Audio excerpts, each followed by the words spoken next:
अच्छा, एक सवाल है, क्या? क्या दुनिया में सिर्फ एक अच्छा नेक दिल इंसान होना काफी है कामयाबी के लिए? ये तो बड़ा सवाल है। अक्सर हमें यही सिखाया जाता है ना। हाँ बिल्कुल, नेकी कर दरिया में डाल। अब पर सोचिए जरा, एक लड़का है नील, उसे हमेशा यही सब सिखाया गया, लेकिन असल दुनिया में जब वो उतरा तो उसने देखा कि लोग उसकी शराफत का फायदा उठा रहे हैं। ओह। हाँ, तो वो बड़ा परेशान हो गया, सोचने लगा कहीं मैं ही तो दुनिया को गलत नहीं समझ रहा।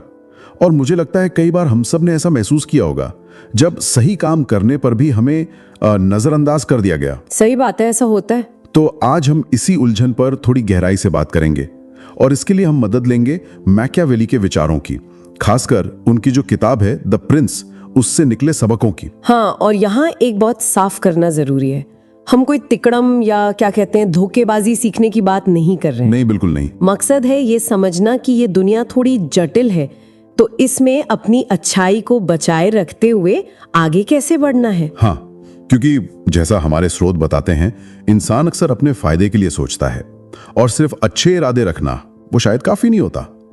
असल में यहीं से बात थोड़ी दिलचस्प हो जाती है। बिल्कुल, और आज की हमारी ये जो चर्चा है, इसका मकसद यही है, ये समझना कि क्यों अच्छाई के साथ थोड़ी समझदारी, थोड़ी रणनीति और अपनी सुरक्षा का ध्यान रखना भी जरूरी है। मतलब एक संतुलन बनाना नैतिकता और समझदारी के बीच। हाँ, ताकि कोई हमारी नेकी का गलत फायदा न उठा ले। ठीक है, तो चलिए पहले सबक पर आते हैं। सिर्फ अच्छा होना काफी क्यों नहीं है? जैसे दफ्तरों में देख लीजिए, ऑफिस पॉलिटिक्स जिसे कहते हैं, कई बार सीधे साधे मेहनती लोग पीछे रह जाते हैं, और जो लोग व्यवहार कुशल होते हैं, नेटवर्किंग जानते हैं, वो आगे बढ़ जाते हैं। हाँ, नील ने भी यही देखा, उसकी मेहनत जैसे नजर ही नहीं आ रही थी किसी को। बिल्कुल, और मैकियावेली का पक्ष भी कुछ ऐसा ही था। उन्होंने उस वक्त इटली की जो राजनीतिक अस्थिरता देखी, उसमें समझा कि दुनिया सिर्फ ऊंचे आदर्शों से नहीं चलती, वो चलती है हितों से, प्रभाव से। तो बिना रणनीति के अच्छाई वो कमजोरी बन सकती है। हाँ, एक तरह से। और यहीं से दूसरा सबक जुड़ता है कि समझदारी या थोड़ी चालाकी वो नैतिकता की पूरक हो सकती है। हर बात हर किसी को बता देना वो ईमानदारी नहीं, शायद नादानी है। अच्छा, जैसे कोई उदाहरण? जैसे रतन टाटा को देखिए, उनकी छवि बहुत नैतिक है ना, लेकिन उनके जो बड़े व्यापारिक फैसले रहे हैं, जैसे कोरस स्टील का अधिग्रहण, उसमें एक गहरी रणनीति, एक परिकल्पित जोखिम से साफ दिखता है।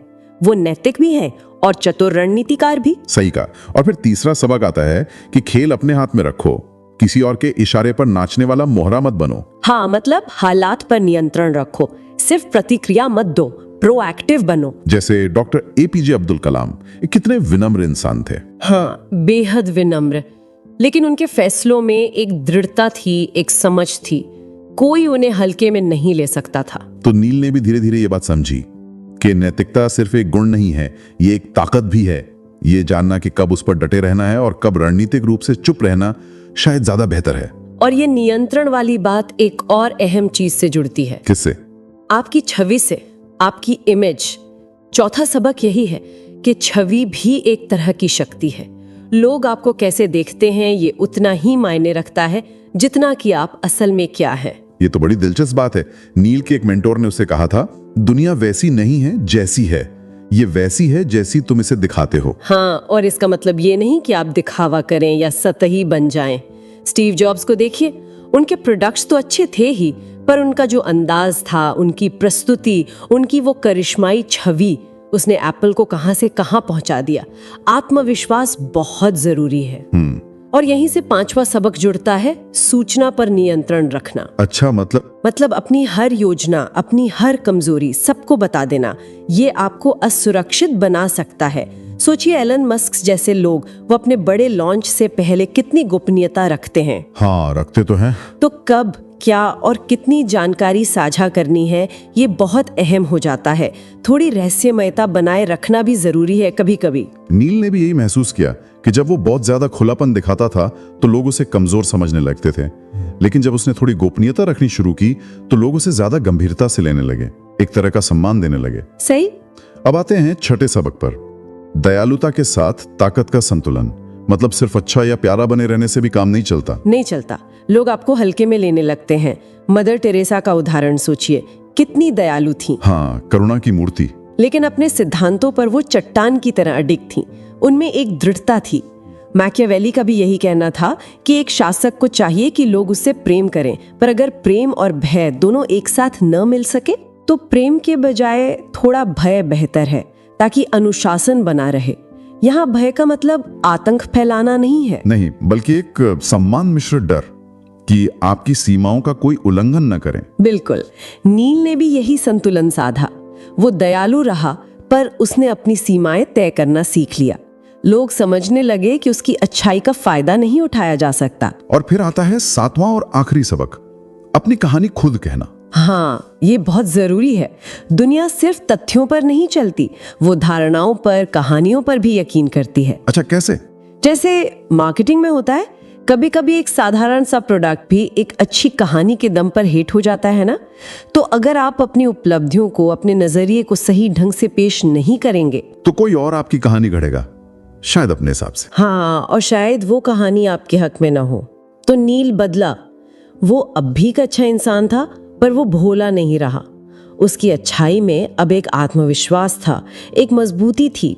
उसने सीखा कि सिद्धांतों पर टिके रहते हुए भी दुनिया के तरीकों को समझना और उनका इस्तेमाल करना जरूरी है। तो इन सब बातों का निचोड़ क्या निकलता है? अगर हम नील के अनुभव से देखें तो बात यह है कि अच्छाई जरूरी है, पर अकेली काफी नहीं। उसके पीछे शक्ति और रणनीति का होना भी जरूरी है। हाँ, और दुनिया आपकी छवि से भी आपको आंकती है। नैतिकता कोरी भावुकता नहीं, उसे समझदारी से इस्तेमाल करना आना चाहिए। थोड़ी गोपनीयता बनाए रखना, दयालु बनना, पर अपनी सीमाओं की रक्षा करना भी जानना। बिल्कुल, और जोर इस बात पर है कि मकसद कोई चालाक या बुरा बनना नहीं है। मकसद है दुनिया की सच्चाइयों को समझना और अपनी अच्छाई और अपने हितों की रक्षा करना। असली बुद्धिमत्ता शायद इसी संतुलन में है। अच्छाई और चतुराई, दया और दृढ़ता, इनके बीच का संतुलन। सही कहा। तो अब सवाल ये उठता है हर किसी के लिए कि क्या वो अपनी सुरक्षा और अपने प्रभाव के लिए ये रणनीतिक समझ अपनाएंगे, या सिर्फ इस भरोसे में रहेंगे कि नेक दिल होना ही काफी है। हाँ, ये सोचने वाली बात है, क्योंकि ये दुनिया सीधी सादी नहीं है। इसमें आगे बढ़ने के लिए, कामयाब होने के लिए नेकदिली के साथ साथ समझदारी, रणनीति, अपनी छवि का ध्यान रखना और अपनी सुरक्षा की कला भी आनी चाहिए। अपने सिद्धांतों पर टिके रहते हुए उन्हें प्रभावी ढंग से दुनिया के सामने रखना सीखना होगा। बिल्कुल, सोचते रहिए, सीखते रहिए